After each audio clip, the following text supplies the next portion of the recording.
I wanted to start in the way we always start, and that is to identify ourselves so everyone can know who is in the room and what they represent or whom they represent.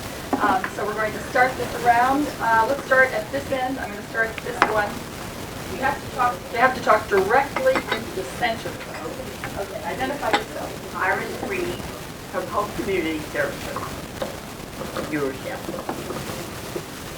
Selwyn Creed, position for the National Health Program,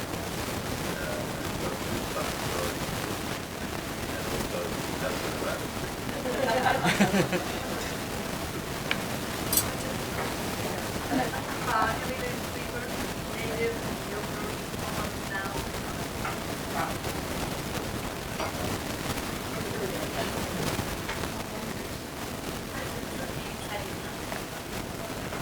Greg Howell, Brightway. Amy Ross, Westchester Youth Services Parent Child Home Program, and we are now recruiting for next year the home district to go out and work with parents.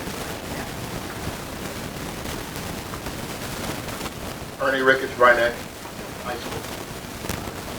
Okay, Francis Riches, Mamaroneck, Larchmont, Human Rights City, the Summit, and the Washington Housing Alliance.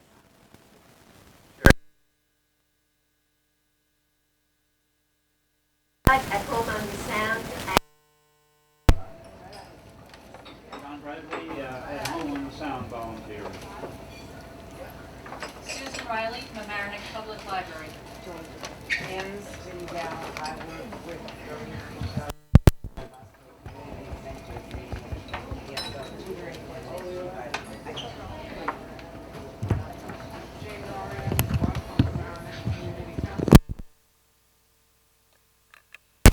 Gail Dallas,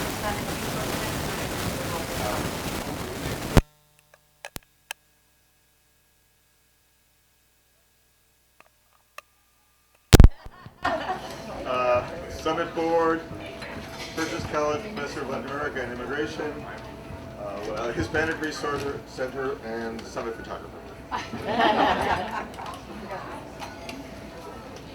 Bob Fletcher, longtime Larchmont resident.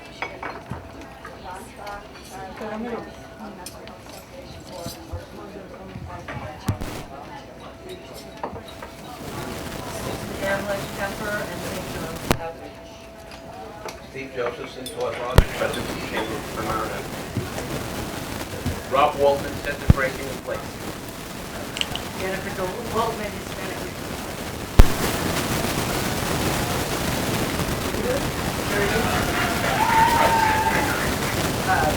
the Money Keeper, Mary Lee Berry.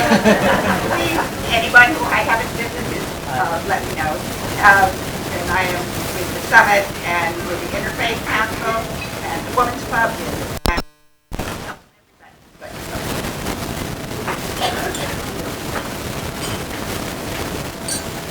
Martinez, Program Coordinator, Hispanic Resource Center.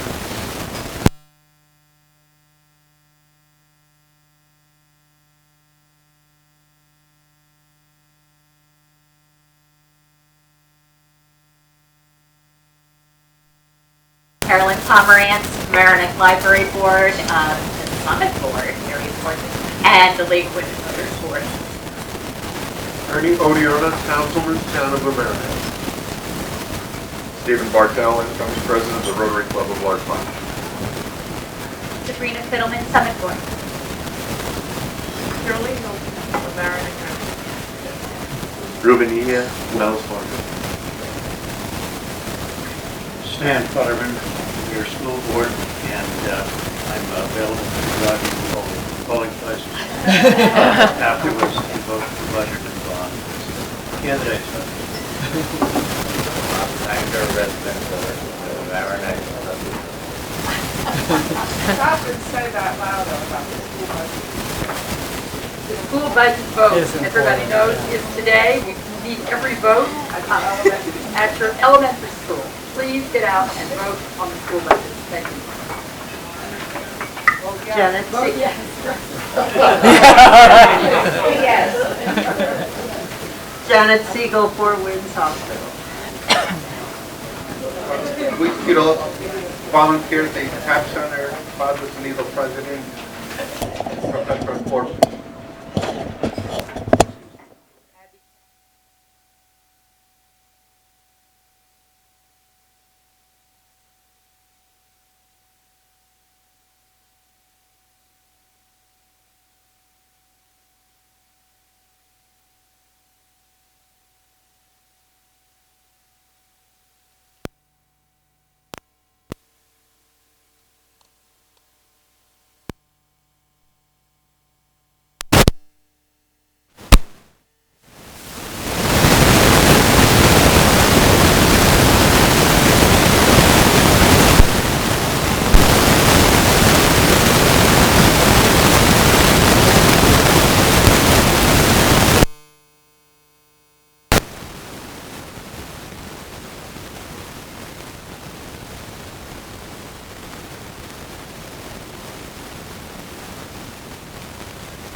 Oh, she's coming in. All right. There are new policies nationally, and how do they affect us, especially in the village of Mamaroneck? Things seem to be getting worse at the national level and better in our own village. And so we're struggling with how to make sense of that. What will the impact be? The population in Mamaroneck has changed quite a bit in recent years. And how does that affect all of us? How does that affect the policy? What are the sources for hope? What are sources for action?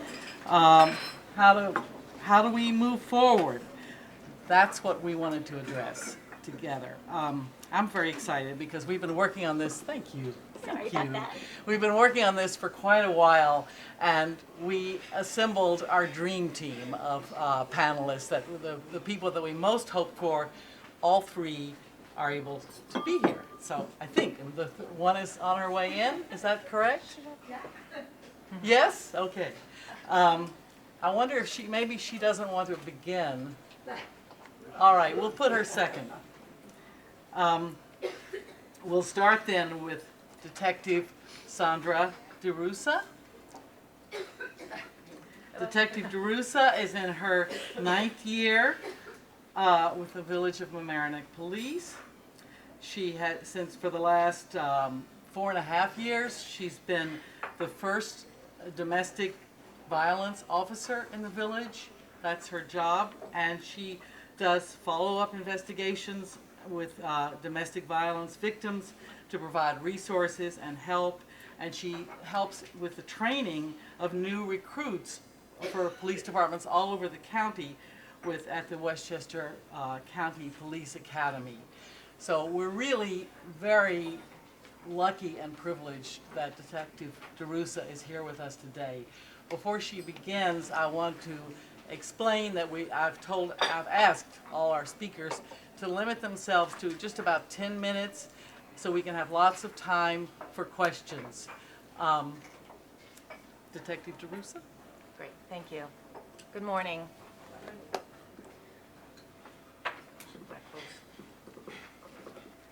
Thank you for the opportunity to be here this morning. What I would like to do is just talk a little bit about what I do for the department, and then I'll let the other speakers kind of go ahead. As Ms. Sanger said, I'm the first domestic violence officer for the department. So what does that mean? In 2008, what we did was we went over to White Plains Police Department that had this program already established. I went there and I basically shadowed what they did, and I brought that to our community. So what will happen is anytime there's any kind of domestic incident, what does that mean? Anything that happens between certain relationships between people, so whether it's family members, those that are married, formally married, they have a child in common, they're related by blood, or it's expanded now to those that are or have been in an intimate relationship. So basically what will happen is anytime the police receive a call for service regarding some kind of verbal dispute, physical altercation between members of those parties, they will go, they will respond, they will do an investigation at the scene, determine what has happened.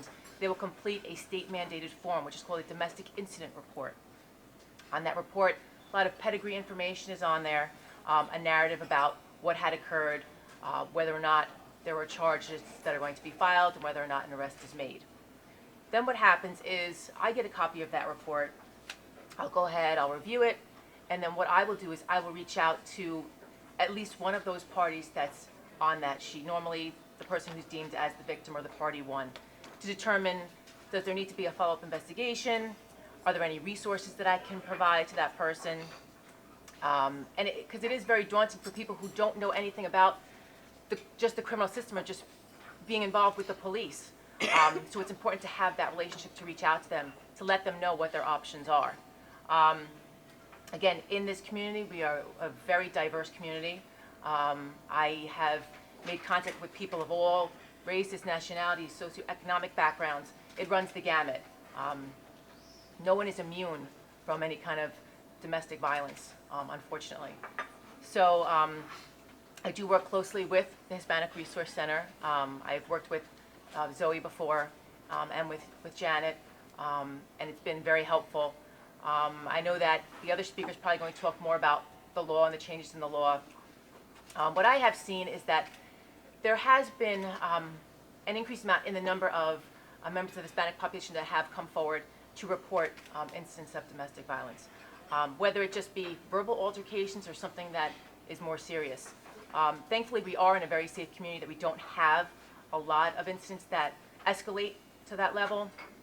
Normally what we see is basically verbal incidents, things like that, and people that do need assistance because they don't know where to go, where to turn, where to get that help. So that's basically what I do. I don't know if I can, can I cut off or can I keep going? A few more minutes. If you, yeah. Okay. So again, I also work very closely with family court, which is another option for people. New York State, as well as the whole country, has mandated arrest laws for domestic violence. But people sometimes have the option of whether they want to go to family court or to criminal court. So I work very closely with the family court system. If they need assistance in going up to family court, I will provide that. I will go up there with them and provide all the help that I can. So let me kind of maybe stop for now, and then I'll pass it over, and then. Thank you. Okay, thank you. Sure. Great. Thank you. Thank you. We have Professor Vanessa Merton from the Pace University School of Law. Professor Merton graduated from Radcliffe and from NYU Law School. She supervises the Immigration Justice Clinic. She has much experience in the prosecution of domestic violence and access to health care. The thing, she's written many publications, articles, chapters in law books, but the distinction that impressed me the most is that she is the recipient of the Father Robert Drinan Award for Pro Bono Public Service. Professor. Thank you very much. First of all, let me apologize to you all. I'm really sorry. I completely underestimated Mamaroneck Larchmont traffic on the other side of the county, and this is you're a tough people. That's all I can say. Anyway, yes, my name is Vanessa Merton. I teach at Pace Law School, and eventually, when you get the little packets of material that are going to be circulated, you will see that on the gold sheets there is a description of my program, including my contact information, in case anyone wants to reach out to me afterwards and has questions or comments. I've always learned so much. One of the reasons I like to engage with folks like you is because I learned so much from getting out of the law school and away from the courthouse. I just want to say a little bit about, as I understand, one of your interests is how the law is affecting the daily lives of the people who live in this region, this area, and also the people who work with the population in this area.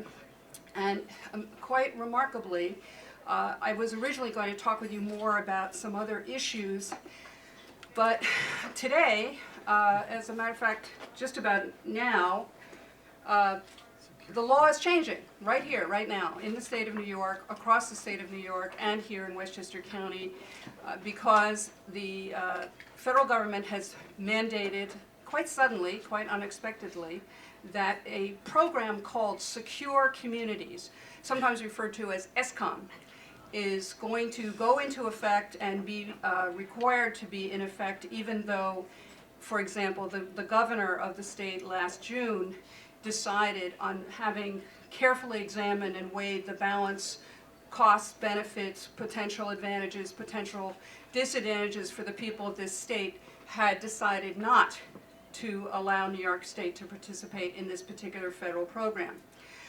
And so what I'd like to tell you a little bit about is what this program is, what the critique of this program is, why it is challenged, and why yesterday there was a massive demonstration down in Foley Square protesting the sudden institution of this program by the Obama administration, and what, maybe if I have time, a word or two about what the alternatives are, how law enforcement in this area could be accomplished in a more positive and productive, less expensive, more effective and constitutional way than the ESCOM program.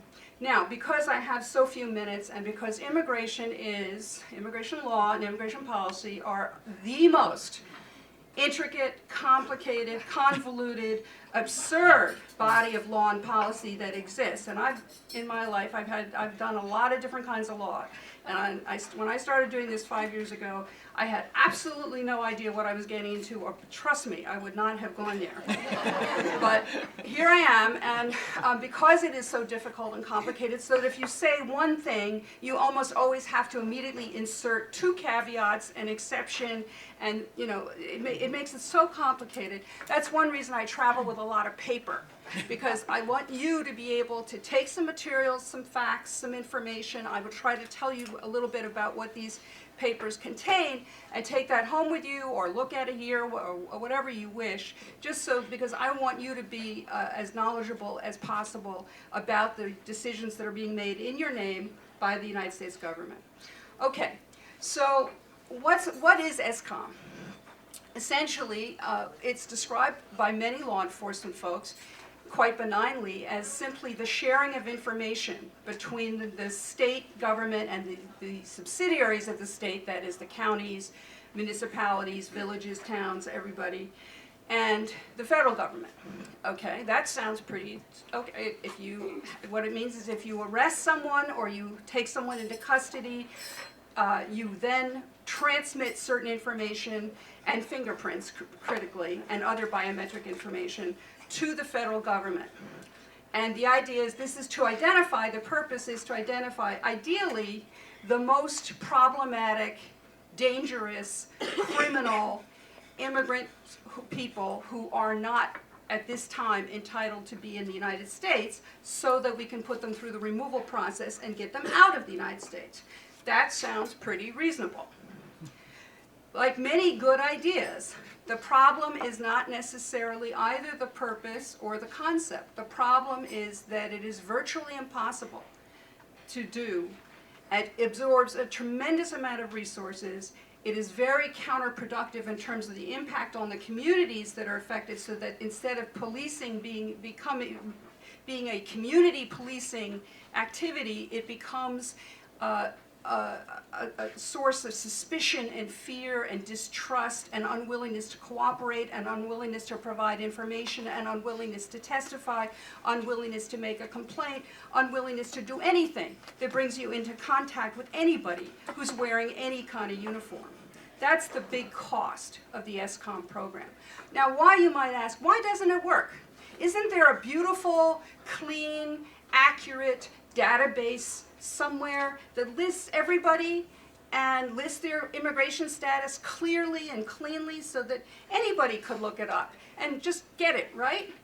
Isn't it easy to tell the difference between a legal, documented person and an illegal, undocumented person? You would think so.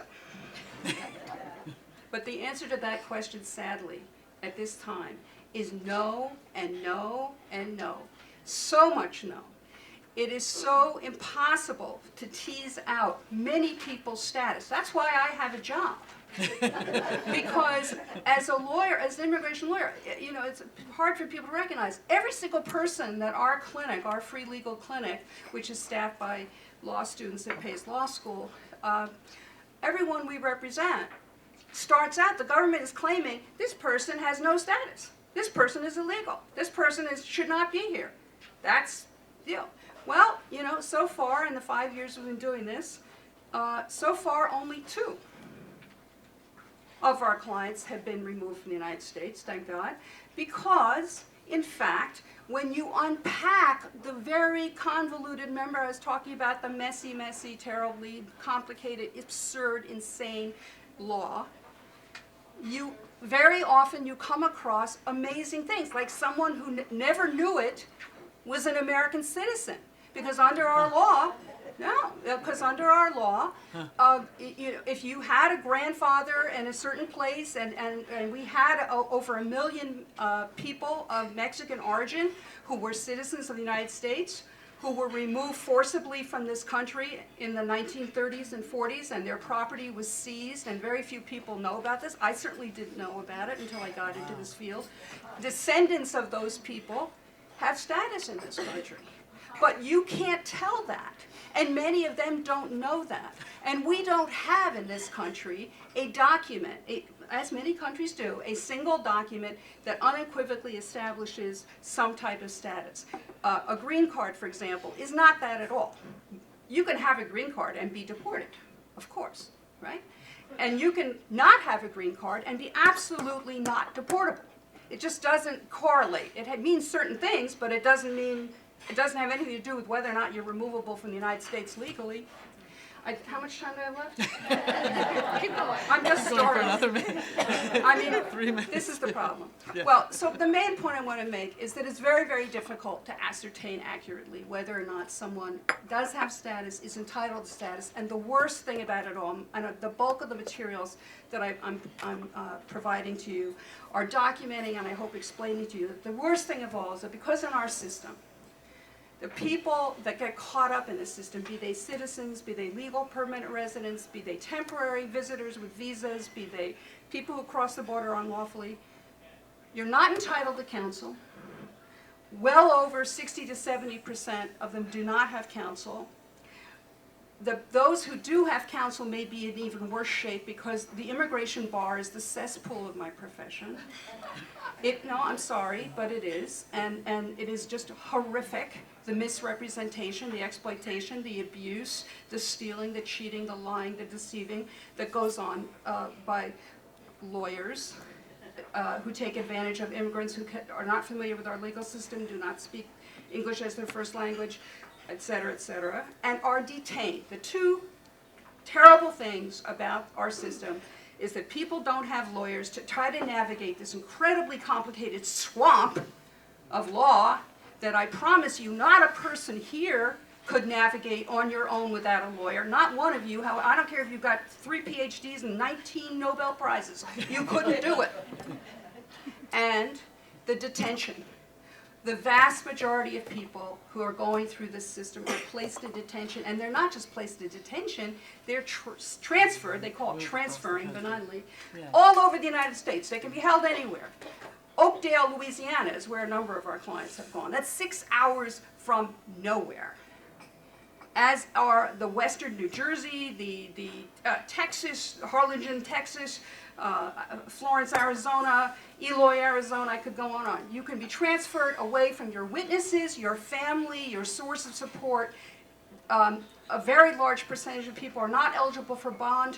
Why? Because they are either charged with or convicted of what's called an aggravated felony in this country. It's not an aggravated felony. It's not even a felony. In the state of New York, shoplifting has been classified as an aggravated felony. We're representing a young man right now. He did a terrible thing. He slept with the mother of his child 3 days before she turned 17, and her mother walked in. Now, I'm not saying that was smart or good or, or that he shouldn't have gotten the B misdemeanor conviction and the year of probation that he did get and finished and went back to working as a pizza guy and supporting his child and the mother of his child and his parents and his 11-year-old learning disabled sister. And the government of the United States is trying very, very hard. He's only been in this country since he was 2.5 years old. He doesn't speak any Spanish. He came from Ecuador, but has never been there. Our country is trying to, with all of its might and power, to remove this guy because he's an aggravated felon. I know, I gotta stop, but I just want to give you an idea that it's very complicated. It's not as simple as it sounds in the sound bites when you see those comments on the news reports, just get the illegals out. That is not going to work, not under our legal system. And what we try to do, those of us who represent immigrants, think of it this way. We're part of law enforcement. All we're trying to do is make the federal government of the United States live up to its own promises and enforce its own law. Thank you.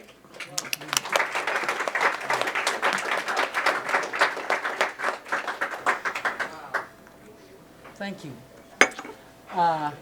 Marissa Centeno is the Worker Center Coordinator at the Hispanic Resource Center, and she's my good friend, and she's been there since it opened in 2007.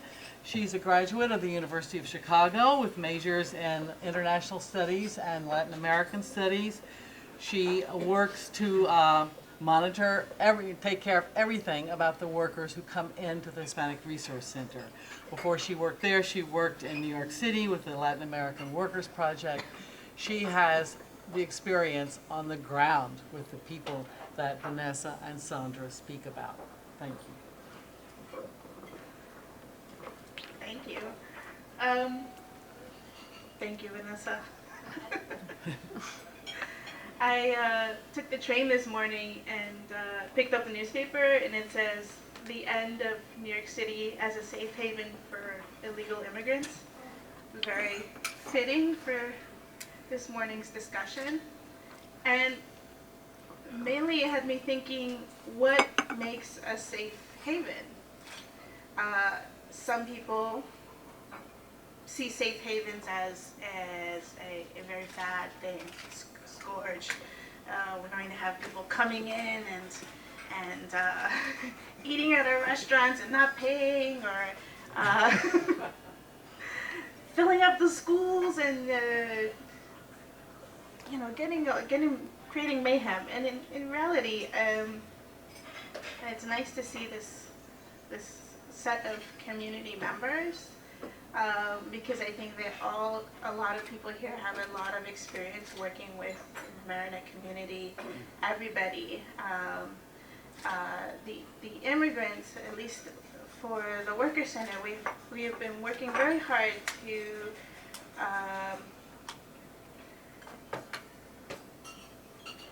to have our immigrant community recognized as a member of a community as a whole, right? That means that they participate in civic life here.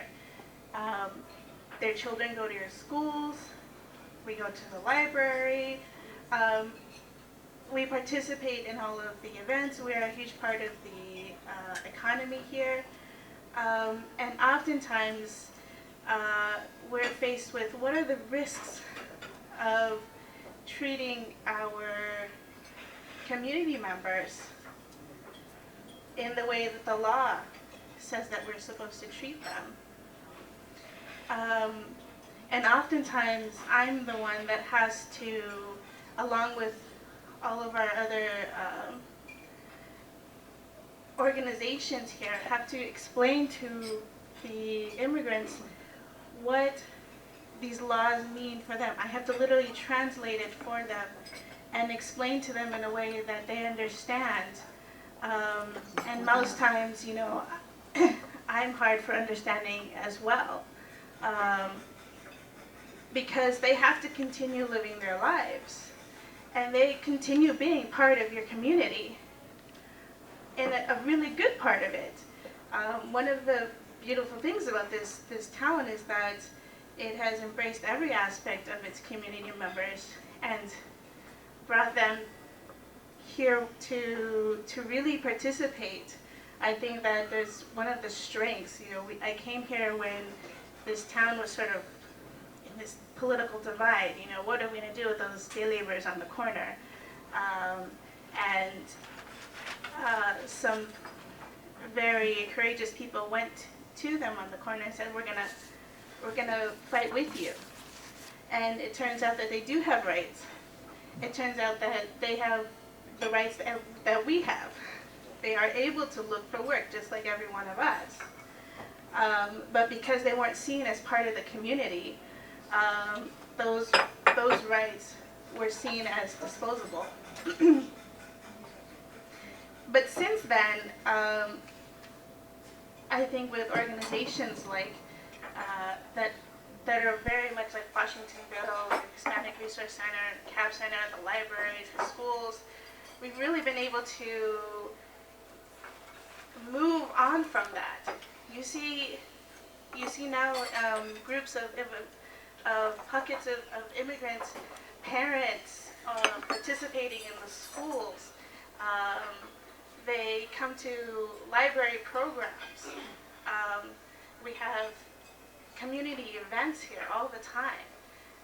For me, that's what creates a safe haven, a place where you are a part of the community and you're allowed to be, to live as such. Now, what are the risks, I think, in having these laws, in particular secure communities,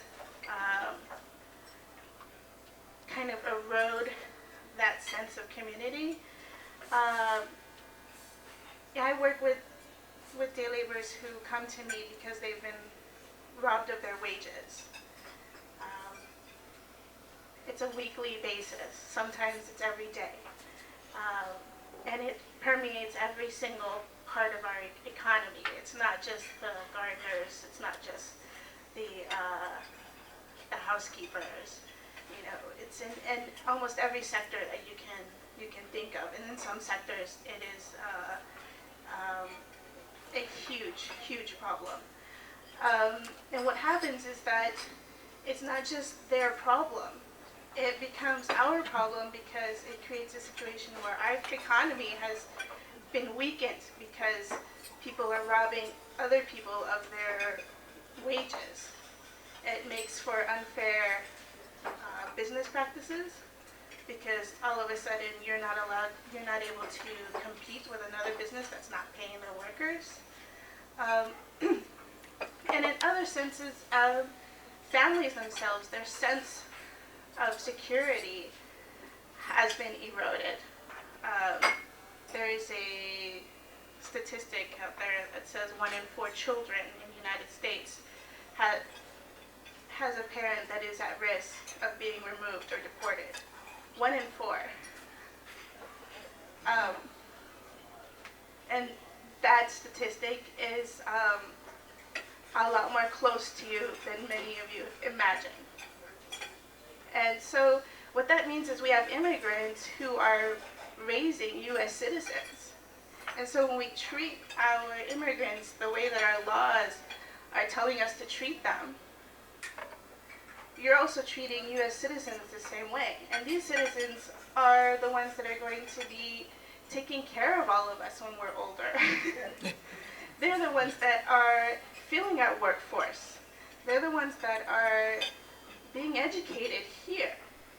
And so we think about what we do to the communities to erode the community itself. We're really eroding our own way of life. It's not just an other problem. It is a community problem, and we are part of the community just as they are as well.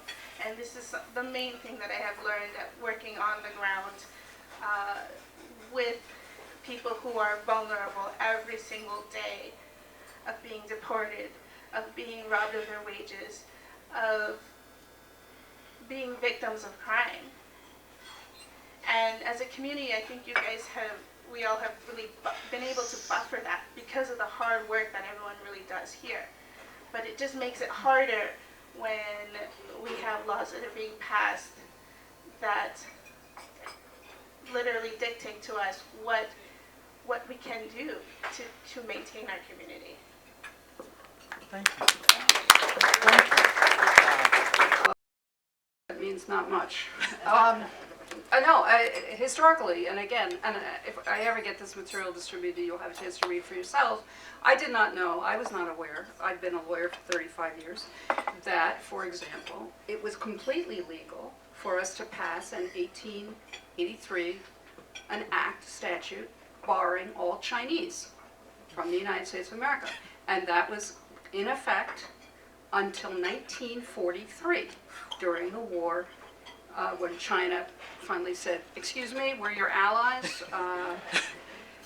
But you couldn't do, it was racial. It was not, it was not cultural, it was racial. It was if you were a Chinese person, and then there were all these incredible definitions. Similarly, because immigrants are viewed as not being entitled, the only constitutional right that is recognized for immigrants is the bedrock Fifth Amendment due process of law. That's it. But due process of law, you heard me say a little bit about what that means. Doesn't mean having a lawyer, doesn't mean even having a hearing before you're deported by an objective person. It really is the most minimal standard imaginable. Immigrants are the only people in the United States for whom law applies retroactively.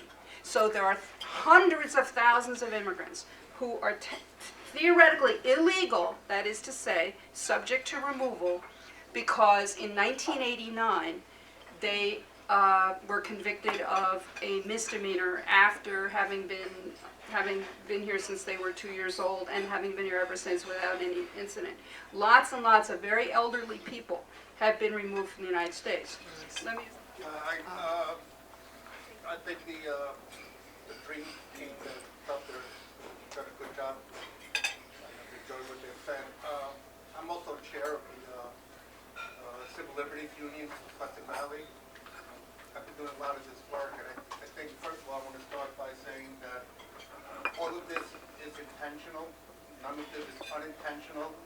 The discrimination and the abuses of immigrants. One of the words that I hate the most, that has done more damage than good, is the word suspicious. Every time I read it to report anything suspicious, I get chills up and down my body, because that word has created more damage than it has for legitimate people.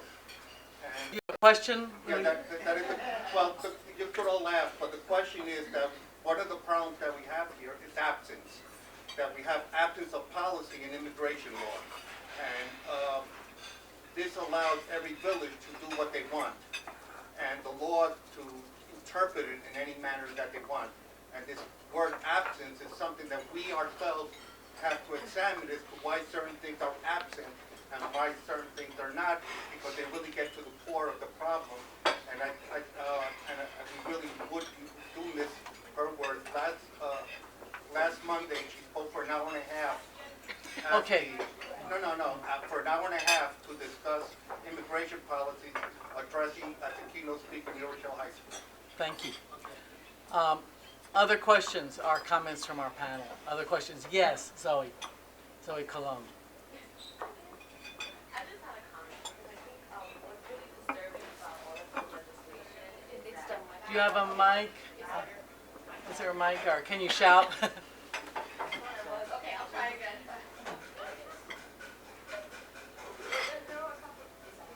Oh, it's turned on. Push it up. Hello.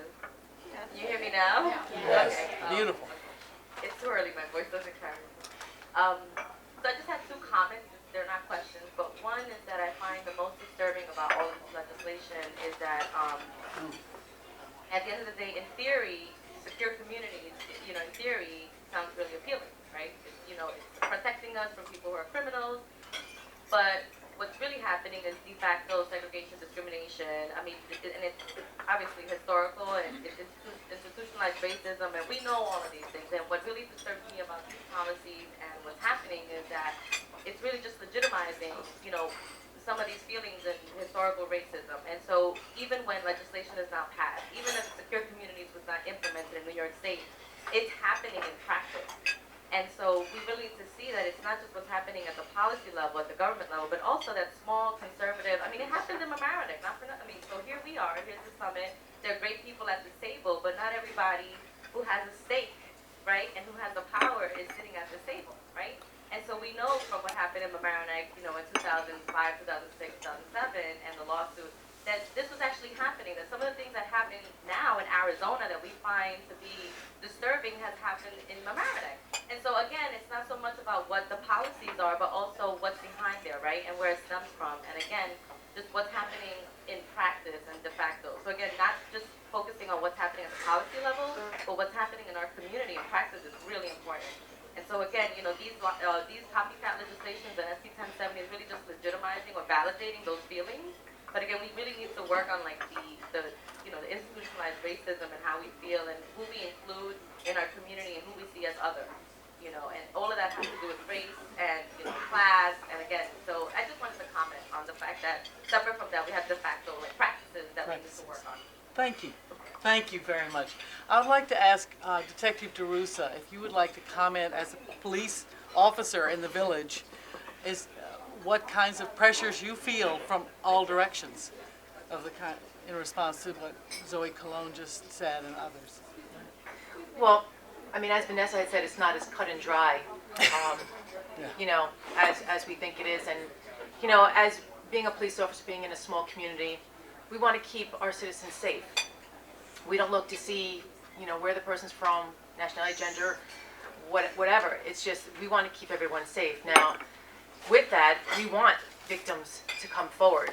And we know that that is an issue with, possibly being scared to come forward because of these things. So we do look forward to continuing to work with the Hispanic Resource Center to encourage those victims to do, to come forward, to work with them, to provide assistance, because we don't want to see anyone be the victim of a crime, no matter where they're from.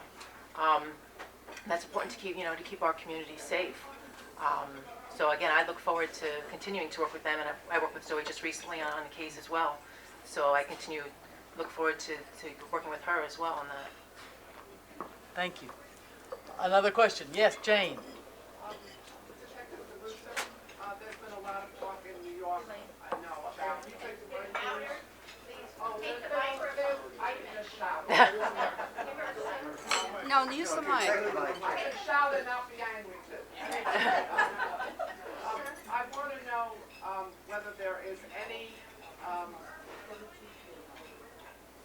record of who gets stopped in the village. I mean, in New York, they're talking about how they're making New York safer by stopping people. The stop and frisk. What? The stop and frisk policy in New York City. That's very controversial right now. Sorry. I think she was referring to the stop and frisk policy in New York City. That's very controversial because it turns out that stopping and frisking, you are overwhelmingly stopping people who are of Black and Hispanic descent. 87%. 87%, yes. And 50% of the population is Black. Yes, and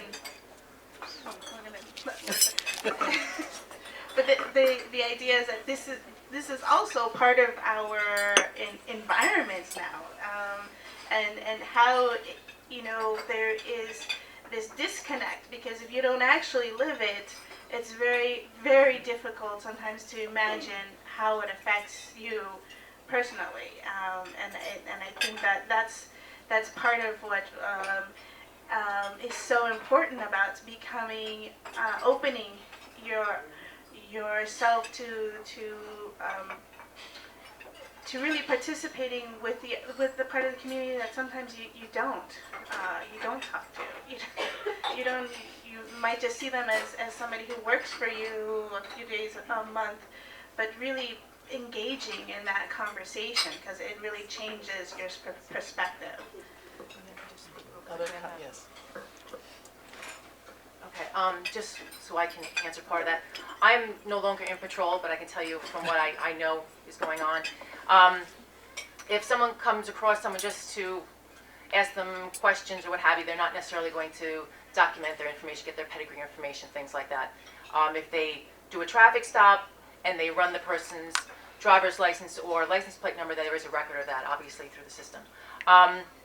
If they are responding to a call for service where they are interviewing potential witnesses, victims, things like that, then pedigree information will be taken. Thank you. John. I'm not well to yell this time. I have a specific question. I've turned it on? Okay. A specific question and then a little bit general. My understanding of in part the insidiousness to me of secure communities, is that the information is shared automatically, not just with justice officials, but with immigration officials. And that if anyone is booked, charged, that information goes not just to justice, but also to, and it goes before any conviction. It goes the second it happens and the process starts. So here's my question. Would a traffic stop where you're checking the license, would that kick in? Yes. And has that had, Yes. and has that had any influence here? Or do police have any discretion at all under secure communities? Well, of course, in reality, they do. I mean, in theory, but in reality, the standard is, you know, if you have reason to believe that the person may not be legally in the United States. Well, that's a very broad standard, and it requires the exercise of discretion. Now, in some municipalities and localities, they have instituted a 100% policy as a way of eliminating some of the discretion and arbitrariness, but that has its own costs, and quite literally costs. About 3,600 United States citizens have been locked up under secure communities and held for at least 2 or 3 days, and in some cases for weeks, and in some cases for months, and in some cases ultimately deported. Again, I just have to emphasize that the problem with the information transfer is that the information is either too often meaningless or inaccurate. And so this is, we just don't have a good system. Maybe someday we will, but the cost is when people get locked up. How do I explain this? Well, you say before they're convicted. What happens is these, like for example, in the other case described in the blue paper which I gave you, it's a case from some years ago, not under secure communities. The case that I was involved with representing one of 8 guys who were playing soccer on a soccer field, an elementary school soccer field, and they were all arrested for that. Ultimately, it was dismissed, blah, blah, blah. 7 of them were not locked up, and there were no consequences of any length for them. The person we represented was retained because although he was a hard-working guy, a roofer with 5 kids who we supported and everything else, he was deemed to be likely to be illegal. They locked him up. Ultimately, we were able to establish that in fact he was entitled to status. However, by the time we got to that point, he had given up. He couldn't tolerate being in detention. Being in immigration detention is even worse than being, let's say, in upstate, because there are no programs, and the facilities are private facilities which make money by getting from the United States government. Your tax dollars at work, $110 a day to keep people. They spend about $11 a day on each inmate, so that's a pretty good business. And the conditions are such that many people, because again, I mean, they don't have lawyers, they don't have anyone explaining them what's going on. They're given documents to sign, they don't know what they mean. People tell them, sign these documents, something good will happen. You know, when I start out with the students at the beginning of the year, and basically there's a reaction of, I would never do anything so stupid as sign a document that says I'm not a citizen if I'm a citizen, or I would never sign a document, blah, blah, blah. And I try to say to them, really? So imagine that you are airdropped into a South Pacific island where you do not understand anything that's happening, except there are a lot of people running around with strange markings, strange clothing, speaking a strange language, and then someone comes out of the forest and says to you, trust me, follow me. Here, all you have to do is this, and you will be fine. We will take good care of you. What do you think you would do? And you know, it's important to understand. So people end up taking pleas, for example, to criminal cases, because in our criminal system, which I was a criminal lawyer for 12 years, a prosecutor for 5 years, and I have to tell you, you know, I never thought that I would ever find a system that makes our criminal justice system look like a paragon of efficiency and justice, but the immigration system manages to do that. But in our criminal system, you know, the famous thing that you have to get used to when you start out is, your client saying to you, what do you mean? If I continue to say I'm innocent, I stay in jail, but if I plead guilty, I walk out now? How does that work? How can that be? Well, that's the way it is in our criminal system. So the reality is that people give up and they plead guilty to something. So they weren't deportable when they were picked up, but now they are deportable because they pled guilty to something, because they were held. And why were they held? They were held because they're suspected of being not illegally in the United States. Otherwise, they might meet all the bail requirements, everything else. But because of that, and because they're going to be held under secure communities for the United States government to come and pick them up. So it's even more complicated. I'm sorry to make it so convoluted, but if you really want to critique and understand the policy, and I really urge you to read the yellow piece of paper, which has the report on a task force which the Department of Homeland Security was asked and agreed to do a thorough analysis of secured communities and report on whether there could be some improvements made in it. And very sadly, this just came out April 27th. Basically, what they came out with was really a complete whitewash, and the yellow document lays out the problems with it. Thank you. I just wanted to ask, but all this can kick in with something as simple as being Traffic stopped for stop, speeding. yes. One of the recommendations was simply this: until we have a better system, until we have lawyers, until we have courts. I haven't even told you about the immigration courts yet, which are laughable. But until a lot of other things change, at least just make a blanket rule. Don't do it for traffic stops. That was one of the recommendations that Department of Homeland Security was asked to adopt. They absolutely rejected that. Anne. Yes, I wonder. Oh, I saw there were two Anns. Okay, both Anns. First you and then the next. Okay. I just wonder what happens to the children of those men and women who are deported, if you can speak particularly to Westchester County. I don't know if it's limited to Westchester. Thank you. I think that's a question for Marissa. No? Because you deal with the families. I believe the number is currently 50,000 children in the United States are being transferred into foster care because their parents have been deported. 5,000 of those, at least, have been put up for adoption because their parents, due to the process that their parents had to go through, their rights were terminated even though these are their children. They sorry.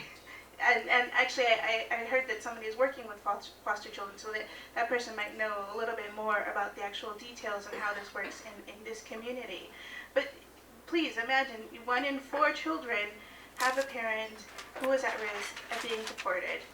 And in general, these children of immigrants, even in a very lovely community as this,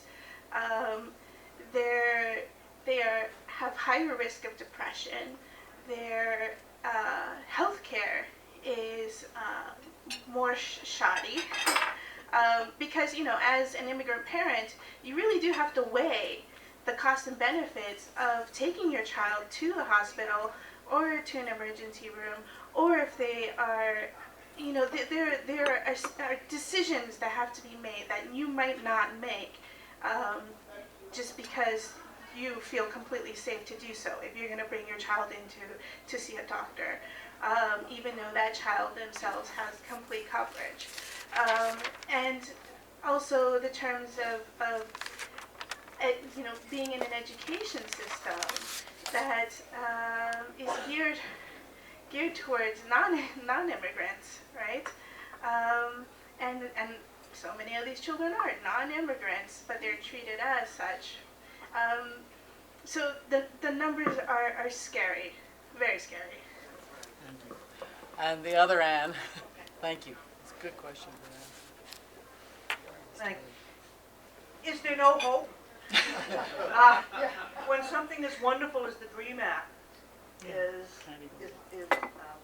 not passed on a national level by a dysfunctional Congress, are we so involved in electoral college politics that we can't really grasp this importance and how important change is?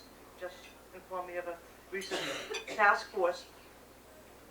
Is there any chance for change, and is there anything that the state level can do if there is no possibility of a change on the federal level? Are there any state rights? Does the federal government totally supersede state law on immigration? Yeah. Oh, Supreme Court. Oh boy. So it's the complete, one thing to be clear about, right, is that ESCOM is completely different from the Arizona, Alabama, Utah laws, which are all the states attempting to supersede and take over the federal function in a much broader and more, much broader, you know, for example, making it illegal to rent an apartment to someone who does not have proper status. How on earth is your average, you know, your sweet grandmother landlady with 3 apartments in her house supposed to figure out the paperwork and ascertain whether or not somebody has that status? Anyway, well, we won't go into those laws. In terms, so this is the difference with ESCOM is it's kind of ironic, right? The same folks that say that Obamacare is a complete outrage are fine with ESCOM. ESCOM is basically the same thing. ESCOM is telling the states whether you like it or not. In this case, Governor Cuomo made a decision, we don't like it. So did Massachusetts, interestingly enough. So did Illinois, interestingly enough. And now, as of today, all states are required to participate whether you like it or not. It's the federal government doing its thing, saying, you know, this is our bailiwick, all right? In terms of hope, yes, there's a lot of things that one can do. And, you know, some of the materials I suggest things that you can do. One thing is the New York Dream Act. There is a New York Dream Act which was brought up, got very, very close in this last legislative session to being enacted, and Cuomo never said, but the belief is that probably, you know, he's a smart cookie. He would not sign that if it passed. And so that's going to come around again, and there's real potential there. It doesn't do very much, frankly, but it does have some symbolic impact. I think it does send a message of sorts. The 2 other things that I'll say is this, that if you really want to work I mean, our entire immigration system should be torn down to the roots. It should be Katrina'd, okay, and ripped out. Just to give you one simple thing, we still have a system of quotas. Every country has the same number of visas. Australia has the same number of visas as Mexico, 26,500 every year. Australia uses about 2,600 of those. You know what Mexico tries to use. It takes 40 years for a sibling to immigrate legally from Mexico to the United States. The whole system is completely nuts. It was instituted in the early 1920s. It was basically anti-Semitic, trying to keep out Jews who were coming from Europe. But it's been perverted in various ways since then. Why on earth should it matter what country you come from? You want to talk about education? Fine. You want to talk about employment history? Fine. You want to talk about not having communicable diseases? Fine. You want to talk about no criminal record? Fine. What country you come from? That's still the overwhelming. Okay, 5,000 visas a year. 5,000 visas a year for people whose employment level is less than 2 years of skilled training.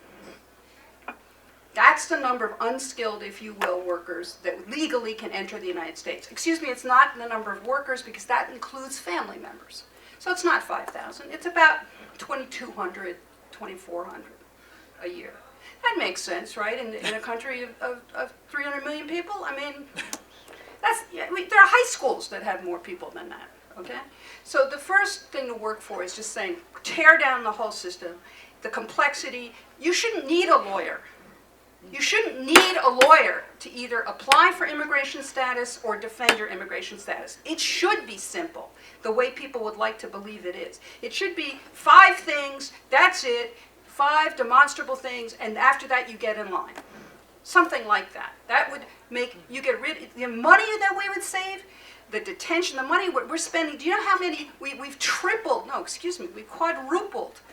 Quadrupled? Is that quadrupled the border patrol in the southern border of the United States?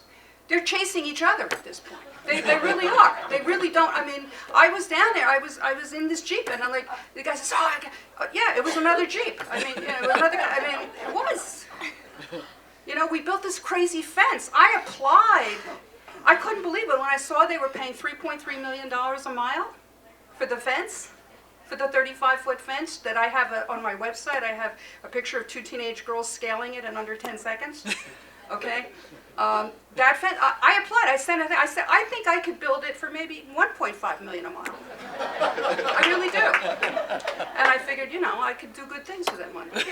But it's a sort of collective insanity, and just to be a voice of rationality and to challenge some of the things that are said that oversimplify, to recognize that we have a very checkered and painful history in this area, that we have the incredible irony. You know, the other big thing on my website is, you know, the picture I'm sure you've all seen of the 4 Native American chiefs, Homeland Security since 1492, you know, like, well, you know, that's our history, and unless you are a full-blooded Native American, in my opinion, you don't have much standing to say more than kind of a rational process of determination. The other thing I would fight for and urge people to urge your elected officials to invest in, instead of the fence and the border patrol being amplified 4 times, and drones. Now they have drones cruising the border. That's a great use of funds. How about if we instead took a 1/10 of that money and built schools, roads, and water treatment plants all through Mexico and Central America? We could probably do it in 10 years, and it would make all the difference. Oh, and of course, repeal NAFTA. And if we did those things, I'm telling you, our quote, illegal immigration problem would disappear.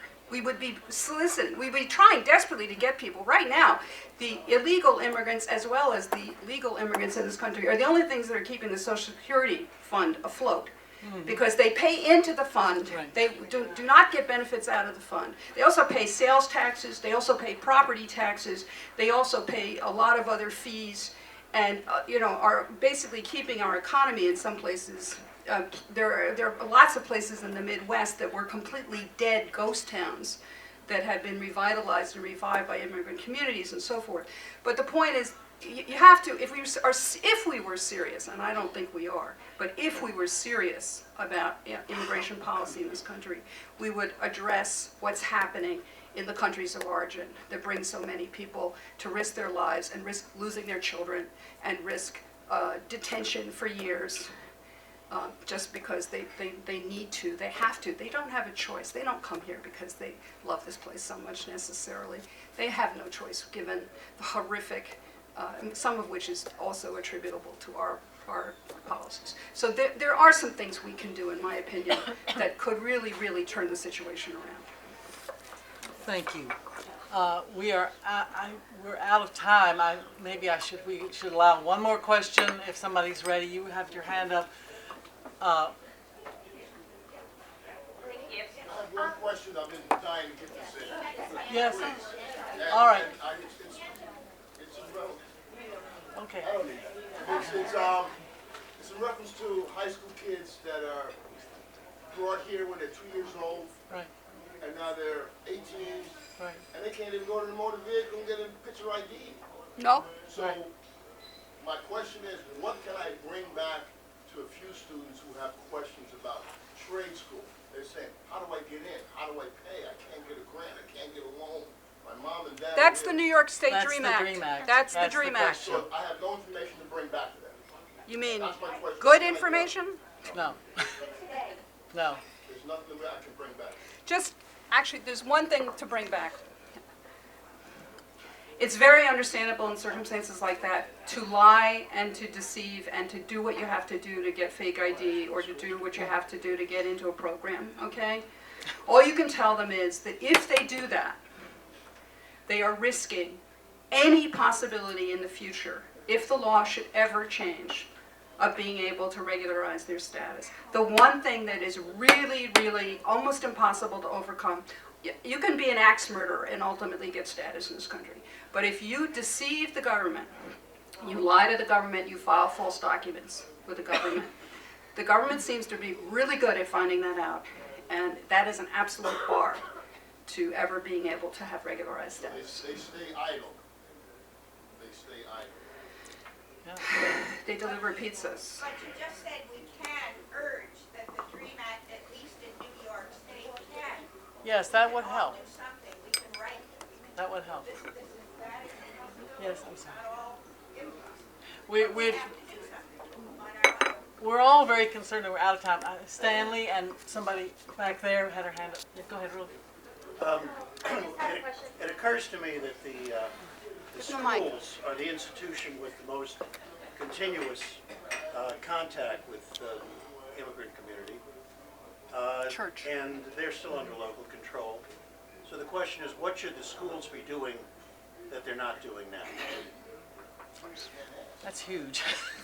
Well, I mean, this is an opinion, but I think both immigrant children and non-immigrant children need to learn the history of our immigration policy and law in this country and to really understand its complexity and to understand how difficult the issues are. I mean, I think there is a curriculum there that, as far as I know, my kids went through high school recently and they never learned hardly anything about it.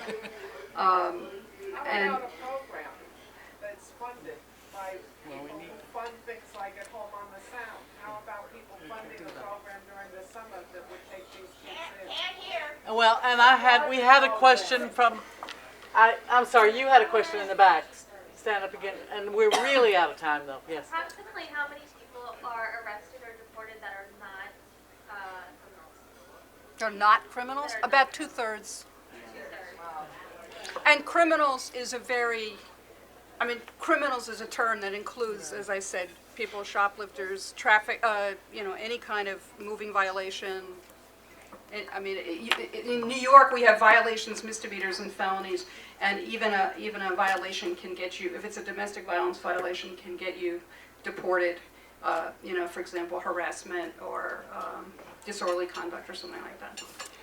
I really have to stop, but we can have more questions. I wanted to mention that the Hispanic Resource Center really grew out of the summit. I mean, the summit has really been in the forefront of trying to find good solutions for urgent community issues. And I wanted to thank Detective DeRussa, Professor Merton, Marissa, I was trying to think of a title, Worker Coordinator, Marissa Centeno. Thank you all for being here. What? One more thing. John wants to say one thing. Grab the microphone.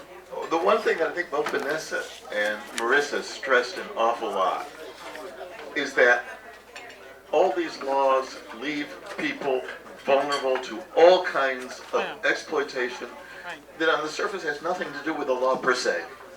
And that is something we can look at and think and maybe do something about locally. Thank you. Thank you. And I want to thank all of our speakers. Superb speakers.